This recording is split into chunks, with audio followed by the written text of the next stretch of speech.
Shop global academy MEC CEC BCom BBA చదివే విద్యార్థులకు number 1 coaching academy for CA CMA సీమా ACCA CMES professional courses.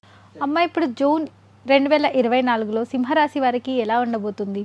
సింహరాశికి రాశ్యాధిపతి వచ్చి రవి.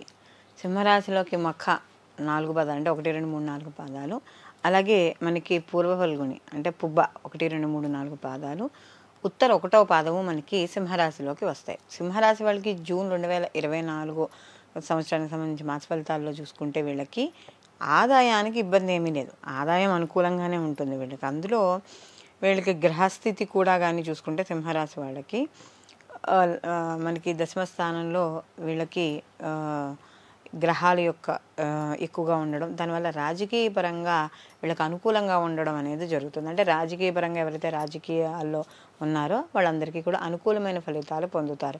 పదవీ భంగాలు ఉంటాయేమో అని భయపడే వాళ్ళకి ఆ పదవీ భంగాలు అనేవి తొలగడం అనేది జరుగుతుంది. అలాగే ప్రభుత్వ పరంగా ఎవరైనా ఉద్యోగస్తులు అంటే సెంట్రల్ గవర్నమెంట్ కానీ స్టేట్ గవర్నమెంట్లో కానీ పనిచేసే వాళ్ళు ఉంటారు కదా, వాళ్ళకు కూడా అనుకూలంగా ఉండడం అనేది కనబడుతుంది. అలాగే ముఖ్యంగా విద్యార్థులు కొద్దిగా శ్రద్ధ పెట్టి కానీ చదివితే మంచి ఉత్తీర్ణత సాధించడం, స్కాలర్షిప్లు పొందడం ఇలాంటివన్నీ కూడా వీళ్ళకి జరగడం అనేది ఉంటుంది. అయితే ఇక్కడ ముఖ్యంగా ఈ యొక్క సింహరాశి వాళ్ళు గుర్తుపెట్టుకోవాల్సిన విషయం ఏంటంటే, ఈ మాసంలో ఎదరవాళ్ళతో ఏదైనా వ్యవహారపరంగా మాట్లాడుతున్నప్పుడు కానీ ఏదైనా ముఖ్యమైన పనులు వాళ్ళ మీద వేసుకుని బర్డెన్ వేసుకుని చేస్తూ ఉంటారు కదా కొన్ని పనులు, అలాంటివి చేసేటప్పుడు చాలా జాగ్రత్తగా వహించాలి. అంటే ఏ పని ముందు ఏ పని వెనకాల అని తెలుసుకుని చేయడం ద్వారా ఏమవుతుంది అంటే కొంత అపనిందలు కావచ్చు, లేదా అంటే ఏదైనా ఒక వ్యవహారం ఏదైనా అప్పచెప్పామనుకో, లేదా ఒక వస్తువు పోయిందనో,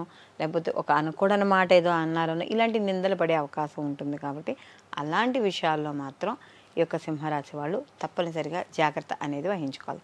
సంతానపరంగా కానీ చూసుకున్నప్పుడు సంతానపరంగా కూడా చిన్న చిన్న ఒడిదుడుకులు కానీ కొద్దిగా వాళ్ళ వల్ల మనశ్శాంతి లేకపోవడం ఇలాంటివన్నీ కూడా సింహరాశి వాళ్ళకి కనబడుతూ ఉంటాయి. ఎందుకంటే పంచమాధిపతి అయిన గురువు వచ్చి వీళ్ళకి దశమ స్థానంలో ఉండడం వల్ల కొంత ఇబ్బందులు ఏర్పడడం అనేది వీళ్ళకి తప్పనిసరిగా జరుగుతుంది.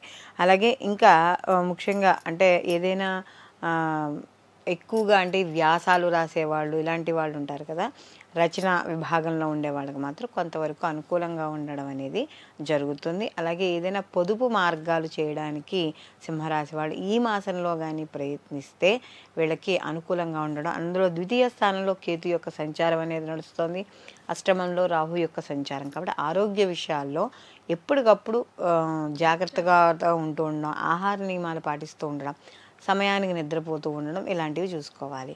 అలాగే ఎవరైతే ఉద్యోగాల బదిలీలు ఇలాంటివి ఎవరైతే కోరుకుంటున్నారో ప్రస్తుతానికి అలాంటివి ఆపుకోవడం అనేది మంచిది. అంటే ఎవరైనా దూర ప్రయాణాలకి ట్రాన్స్ఫర్లు కావాలని ప్రత్యేకంగా అంటే వాళ్ళంతటా వాళ్ళ ప్రమేయం లేకుండా అయితే ఓకే, వాళ్ళ ప్రమేయం ఉంచుకుని కావాలని చెప్పి ఎవరైనా బదిలీలు చేసుకుంటే మాత్రం అలాంటి వాటికి దూరంగా ఉండడం అనేది ఈ యొక్క సింహరాశి వాళ్ళకి చెప్పదగ్గ సూచన.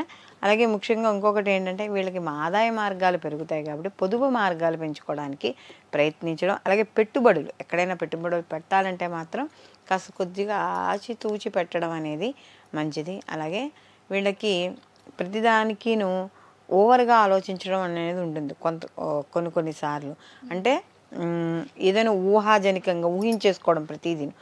చిన్నది ఏదైనా విషయం అయితే దాన్ని వాళ్ళు అలా ఊహల్లోకి వెళ్ళిపోయి ఎక్కడికో వెళ్ళిపోతారు. అది మంచి వాటికైతే పర్వాలేదు, కానీ అనవసరమైన విషయాల్లో ఎక్కువగా ఆలోచించడం వల్ల మానసిక ప్రశాంతత ఉన్నది పోగొట్టుకోవడం అనేది ఈ సింహరాశి వాళ్ళకి కనబడుతుంది. కాబట్టి కాస్త అలాంటి ఊహాజనికంగా ఉండేవాడికి కొద్దిగా దూరంగా ఉండడం, ప్రతిదాన్ని వాస్తవంగా చూడడం, వాస్తవాన్ని గుర్తించడం అనేది ఈ సింహరాశి వాళ్ళకి చెప్పదగ్గ సూచన. అలాగే బంధువులతోనూ మిత్రులతోనూ కూడా వీళ్ళకి అనుకూలంగా ఉంటుంది.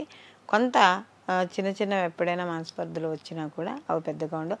కుటుంబ సభ్యులు ఎవరైతే ఉన్నారో వాళ్ళ ఆరోగ్య విషయాలు కానీ వాళ్ళతో మాట్లాడేటప్పుడు కానీ సత్సంబంధాలు కానీ సరిగ్గా ఉంచుకుంటే ఈ సింహరాశి వాళ్ళకి మొత్తం అంతా కూడా వీళ్ళకి అనుకూలంగానే ఉంటుంది. మొత్తం మీద వీళ్ళు కేవలం విద్యార్థులకి వాటికి కూడా వీళ్ళు చేసే ఏవైతే దూర ప్రయాణాలు కానీ దూర విద్య కోసం ఏవైతే చేస్తున్నారో అవి కూడా మంచి ఫలితాలను ఇవ్వడం అనేది జరుగుతుందమ్మా. ఏమైనా పరిహారాలు ఉన్నాయమ్మా సింహరాశి వారికి? లక్ష్మీ గణపతి ఆరాధన ఎక్కువగా చేయడం, లక్ష్మీ గణపతిని గరికెతో ప్రతిరోజు పూజ చేయడం, మరి గుళ్ళలోకి వెళ్ళడం కుదరకపోయినా సరే ఒక గరికెని తీసుకువచ్చి స్వామివారికి సమర్పించడం. అలాగే దుర్గా కవచాన్ని కానీ, దుర్గా ఆరాధన ఎక్కువగా చేస్తూ ఉండడం, బయటికి వెళ్ళేటప్పుడు అమ్మవారి నామస్మరణ చేసుకుంటూ బయటికి వెళ్ళడం, ఏదైనా ముఖ్యమైన పనుల మీదకి వెళ్ళేటప్పుడు ఇలా చేయడం. శుక్రవారం గుళ్ళో దుర్గాదేవి గుళ్ళో మనకేమో ఉంటాయి కదా, దుర్గాదేవి గుడి అని, ఆ గుళ్ళల్లో అమ్మవారికి కుంకుమార్చన చేయించుకోవడం, ఇలాంటివి చేయడం ద్వారా కొంతవరకు ఈ ఏవైతే వ్యతిరేక ఫలితాలు ఉన్నాయో అవి తగ్గడం అనేది జరుగుతుందమ్మా. చాలా చాలా ధన్యవాదాలమ్మా. నమస్తే అమ్మా. ఇప్పుడు ఆపరేషన్ లేకుండానే మోకాళ్లకు ప్లాస్మా ట్రీట్మెంట్, మీ ఆర్థోపెడిక్ సమస్యలన్నిటికీ రోబోటిక్ టెక్నాలజీ ద్వారా తక్కువ ఖర్చుతో శాశ్వత పరిష్కారం, ఫ్రీ కన్సల్టేషన్, ప్రతి ట్రీట్మెంట్ పై 20% డిస్కౌంట్. ఈ ఆఫర్ కొద్ది రోజులు మాత్రమే, త్వరపడండి. V9 hospitals 9281465842.